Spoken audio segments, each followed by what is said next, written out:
تو انہوں نے تب یہ جواب دیا تھا کہ میں چاہتا ہوں کہ جب اس زندگی کے بعد اللہ تعالیٰ کے حضور پیش کیا جاؤں تو مجھے اللہ تعالیٰ صرف یہ لفظ کہہ دے، ویل ڈن مسٹر جناح. تو ایک شخص کی یہ موٹیویشن ہو.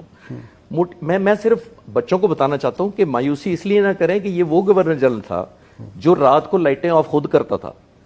ابو الحسن اصفہانی پہلے ایمبیسڈر تھے امریکہ میں ہمارے، وہ کہتے ہیں پاکستان آزاد ہونے کے 14 دن بعد وہ ملنے گئے قائد اعظم سے، میٹنگ ختم ہوئی، کمرے سے نکل لائٹ آف کر دی، گلی سے گزرے لائٹس آف کرتے جا رہے. تو اصفہانی صاحب نے جناح صاحب سے کہا کہ یہ جناح صاحب یہ تو گورنر جنرل کا گھر ہے، یہ تو لائٹیں جلتی رہنی چاہیے. تو قائد اعظم نے جواب دیا اسی لیے تو بند کر رہا ہوں کہ یہ لوگوں کے پیسوں سے جل رہی ہیں. اور میں یہاں سیڑھیوں پہ کھڑا ہوں، جب تم سیڑھیوں سے اتر جاؤ گے تو سیڑھیوں کی لائٹ بھی بند کر.